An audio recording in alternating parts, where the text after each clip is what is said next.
Ipinaliwanag ng Philippine Institute of Volcanology and Seismology o PBOX na hindi nagpapahiwatig na may papadating na tsunami ang nangyaring coastal uplift sa may Sarangani at Davao Occidental. Ayon sa PBOX, ang coastal uplift ay isang uri ng landform na nangyayari pagkatapos ng isang malakas na lindol.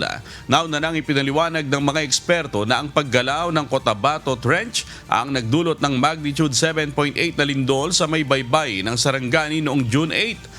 Ang malakas na lindol ang nagtulak paitaas sa ilang bahagi ng baybay ng Sarangani at Davao Occidental na nagresulta sa halos 2 metrong coastal uplift o pag-angat ng ilalim ng dagat o seabed na orihinal na nakalubog sa tubig.